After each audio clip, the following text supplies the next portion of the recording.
यहाँ सम्पूर्णमा जय मसीह जिउँदो प्रभु यीशु ख्रीष्टको नाममा तपाईहरु सम्पूर्णलाई म फिलिपीको पुस्तकबाट केही कुराहरू तपाईहरुको माझमा ल्याएको छु। जुन कुरा परमेश्वरले हामीलाई सदैव सन्देश दिइराख्नु भएको छ अनि आजको सन्देश चाहिँ फिलिपीको पुस्तकबाट यो सन्देश रहेको छ, लक्ष्यतिर अघि बढ्नु। तिम्रो लक्ष्य के छ र मेरो लक्ष्य के छ? मानिसहरू आफ्नो लक्ष्यलाई बिर्सिएर बाटो मरिराखेको र त्यो आफ्नो लक्ष्यलाई सफलता नबनाइकन नै अर्को बाटो, अन्त्य बाटो, थुप्रै बाटो हेरिराखेको हामी पाउँछौँ। दुईटो वे जब हामी प्रयोग गर्छौँ अनि एउटा वे चाहिँ बाटो चाहिँ टुङ्गिन्छ आवश्यक नै, अनि एउटा चाहिँ तपाईको अन्तिम गन्तव्यसम्म त्यो यात्रा पूरा हुनेछ। अनि त्यो अहिलेका जवानीहरूको बीचमा परिवारको बीचमा भइराखेको घटनाहरू हामी देख्छौँ। नेपालमा ऋण र समस्या अभावको कारण म विदेश जान्छु अनि कमाएर त्यो सपनाहरू पूरा गर्छु भनिराखेको हुन्छ। तर जब विदेशको रंगीन कुराहरू देखिन्छ अनि अर्काको हाउभाउ अनि अर्काको लक्ष्यहरू देखि पठाउँछ अनि त्यति बेला आफ्नो लक्ष्य चाहिँ बिर्सिएर मानिसहरू बेपत्ता अनि लापत्ता भइराखेको हामी देख्छौँ। अहिले मलेसियामा पनि थुप्रै व्यक्तिहरू हुनुहुन्छ। यहाँ यसरी लेखिएको छ 3 अध्यायको 14 मा, ख्रीष्ट यीशुमा परमेश्वरको स्वर्गीय बोलावट पाइने पुरस्कारको निम्ति निशानातिर म जोरसँग अघि बढ्दछु। हामी परिपक्व हुनेहरू चाहिँ सबै यस्तै मनका हौ र तिमीहरू कुनै कुरामा अरु विचारका छौ अनि परमेश्वरले तिमीहरूलाई त्यो पनि प्रकट गरिदिनुहुनेछ। केवल हामी जे प्राप्त गरिसकेको छौं त्यसमा दरिलो भइबसौँ। भाइ हो, तिमीहरू मेरो अनुकरण गर्ने हौ। हामी तिमीहरूले देखेको नमुना अनुसार जिउनेहरूलाई हरेक मैले धेरै पल्ट बताएका मानिसहरूको बारेमा फेरि पनि म तिमीहरूलाई रुँदै भन्दछु कि तिमीहरू ख्रीष्टका क्रुसमा शत्रुहरू जस्तै जीवित बताउँछौ। विनाश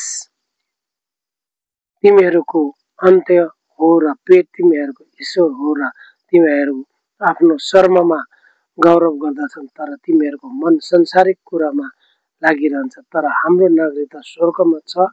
यसबाट आउने मुक्तिदाता अर्थात् प्रभु यीशु ख्रीष्टको प्रतीक्षा हामी गर्दछौँ।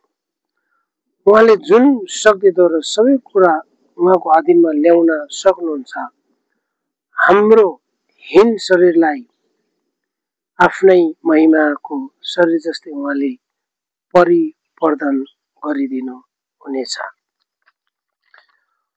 पाउलको यो पत्रबाट हामीले पाठ गर्दाखेरि पाउलले फिलिपका मण्डली अनि फिलिपलाई अनि त्यो ठाउँका त्यति बेलाका विश्वासीहरूलाई सन्देश दिइराखेको छ भने यो वचन आज तपाईँ र मेरो निम्ति पनि हो। हामीले एउटा निशानातर्फ र पुरस्कारतर्फ हामी बढिराखेको छौँ। यो पुरस्कार हामीले न त मण्डलीको अगुवाहरूले हामीलाई दिन्छ, न संसारिक शासकहरूले हामीलाई दिन्छ, न त आफन्तले, न त कुनै पनि ठुलो वर्ग मानिसहरूले तपाईँ र मलाई दिँदछ। हामीलाई बाइबलले सिधै सिकाएको छ कि गुप्तमा देख्नुहुने परमेश्वरले नै तिम्रो पुरस्कार दिनुहुनेछ र तिमीलाई भव्य साथ स्वागत मिल्नेछ त्यो समयपछि भनेको छ। हामीलाई एउटा दौड दिएको छ, हामीलाई यस पृथ्वीमा हामीले कसरी चाहिँ ख्रीष्ट यीशुको राज्यमा अघि बढ्ने भन्ने कुराहरू देखिएको छ। एक दिन तपाईँ निको पार्नुभयो, एक दिन तपाईँ चङ्गाई हुनुभयो, एक दिन खुसी हुनुभयो, त्यो दिन ख्रीष्टलाई तपाईँले पछ्यायो अनि तपाईँ संसारमा रमाउनु भयो, संसारमा आफ्नो आफन्तहरूकोमा तपाईँ जानुभयो। वाह, होइन? यो मेलामा पनि जान नहुने, छेवार पनि गर्न नमिल्ने, घायल पनि गर्न नमिल्ने, क्रिया पनि गर्न नमिल्ने यस्तो कुराहरू मानिसहरूको दिमाग भरिदिएको हुन्छ र रमाइलो बनाइराखेको हुन्छ, रङ्गीन ठाउँहरूमा गइराखेको हुन्छ, कुनै लडेर कुनै मस्ती गरिराखेको हुन्छ। तपाईँको मनले भन्छ, ओ यो क्रिसमसमा चाहिँ क्रिस्चियन चाहिँ क्रिसमस बाहेक अरू केही मान्दैन, यिनीहरूले बाइबलभन्दा ओभर गर्यो, ओ यो होइन, यतातिर नलागाऊ, संसारको मान्छे पनि चाहिन्छ, आफन्त पनि चाहिन्छ। अनि तपाईँ मूर्ति पूजा तर्फको बाटो लम्किन थाल्नुहुन्छ। तपाईँले दुईटो बाटो हिँडेको हुन्छ अनि त्यो दुईटो बाटोले तपाईँलाई ख्रीष्ट यीशुसम्म पुर्याउने बाटो चाहिँ अगाडि नै टुङ्गाइदिएको हुन्छ अनि अर्को बाटो देखाएको हुन्छ। फेरि तपाईँ थाक्नुहुन्छ अनि म कहाँ जाउँ? मलेसियामा 22 वर्ष भएर एकजना बाजे उहाँको आफन्तलाई अस्ति नेपाल पठाउँछु भन्दाखेरि आफन्तले भन्नु अब बुढो भएपछि के गरे अब त्यतै होस्, पासपोर्ट पनि पठाएन। 22 वर्ष अगाडि उसको छोराछोरी होला, सानो होला, ऋण होला, केही योजना भनेर ऊ यो ठाउँमा आएको होला, तर आज ऊ त्यो योजना बिर्सिएर उसले चाहिँ के गरी पठाइराखेको छ संसार यहाँनिरको पालिमेरा रक्सीलाई, होइन, 99 लाई वाउ आज दिनभरि गर्ने, भोलि बेलुका मातिने, 2 दिन काम गर्ने, 1 हप्ता आनन्दसँग। अनि उसको जीवन 22 वर्ष बितेको थाहै पाएन र सबै साथीहरू फर्किँदै गर्दाखेरि उनको आफन्तले उसको पत्र पनि पठाएन। उसले के सोच्छ अहिले? मृत्यु बाहेक कुनै बाटो रोज्ने उसको ठाउँ रहँदैन। विवाह गरी पठाउँछौ, सुरुमा जो देखे प्रभु त्यही ठिक छ, अन्तिममा विवाह गरिसकेपछि उसको बानी बेहोराहरू देखा पर्छ, अरू नयाँ मान्छेहरू देख्न पाउँछ, भेट्न खोज्छ। वो मस्किएर बोल्ने मानिसहरू भेट्छ। तपाईँलाई क्रूरता तपाईँलाई कहाँबाट देखाउनु? किनभने त्यो भर्खरै तपाईँसँग भेटेको छ, उसको अनि बानी नै थाहा छैन। हाँसिलो मुख, रङ्गीन कुराहरू तपाईँ देखि पठाउँछ अनि तपाईँको मिसाना, तपाईँको पल बच्चा बनाउने, तपाईँको श्रीमतीलाई माया प्रेम देखाउने त्यो अभिभावक तिमीले निभाउनु पर्ने त्यो कर्तव्य बिर्सिपठाएर फेरि अर्कोतिर लम्की कुकुरले चाहिँ हिँडी पठाउँछ। त्यतातिरको बाटो डमाडोल भयो। थुप्रै मानिसहरूलाई बाइबलले सिकाइराखेको छ, थुप्रै मानिसहरूले आफ्नो गन्तव्य बिर्सिराखेको छ। प्रिय हो, तपाईँ क्रिसमसमा रमाउनको निम्ति मात्र क्रिस्चियन भएको होइन। तपाईँलाई प्रभु यीशु ख्रीष्टले बोलाउनु हुँदा तिमीलाई यस पृथ्वीमा आनन्द गर्नको निम्ति रमाउनको मात्र होइन। रमाउनु अलगै कुरा हो, आनन्द अलगै कुरा हो। हामीलाई के लाग्छ? फिलिपी 4:4 पनि यही कुरा भन्छ, आनन्द गर प्रभुमा सधैँ आनन्द गर। फेरि पनि भन्दछु म आनन्द गर। आनन्दको कुरा फरकै हो, रमाइलोको कुरा फरकै हो। रमाइलो धुमधाम भेट्यो, डिजे बजायो, झिकच्याक गर्यो, साथीभाइ भेट्यो, कुरा सक्यो, रमाइलो सक्यो। भोलिको दिन त्यसले केही लाभदायक हुन्छ, त्यसले केही पनि हुँदैन। आनन्दको कुरो चाहिँ भित्रीबाट भासिरहन्छ, छबिरहन्छ। सेन्टको बास्ना जस्तै आनन्दका कुराहरूले जीवनमा, हाम्रो जीवनमा प्रभावकारी भएर आउँछ। प्रिय, तपाईँ कुन निशानातिर अघि बढिराखेको छ? बाइबलमा पनि लेखेको छ र संसारिक अहिले हामी देख्दै गरेको खेलाडीहरूमा पनि हुन्छ, उनीहरूले जबसम्म अगाडिको पार्टीलाई हार धुलो चाटिएर त्यसलाई हराउँदैन तबसम्म उसको विजयको कुनै पनि कुरा हुँदैन। त्यो खेल खेल्दै गर्दाखेरि लड्छ, ऊ उठ्नु चाहिँ जरुरी छ, तर उसको निशाना भनेको चाहिँ त्यहाँ गोल हान्नु हो। अथवा दौडमा दौडँदै हुनुहुन्छ भनेदेखि फर्स्टमा पुग्नु हो, मानिसहरूभन्दा अगाडि धक्रुनु हो, अनि मात्र त्यसले पुरस्कार पाउँदछ।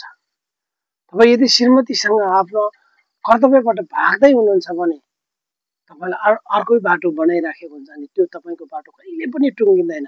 मैले थुप्रै साथीहरू देखेको छु, आफन्तहरू पनि देखेको छु, यो गरेन त्यो भएन, अर्को बिहा गर्छ, यो भएन अर्को बिहा गर्छ, अर्को बिहा गर्छ, गर्दा गर्दा सबले छोड्छ, अनि उसको जीवन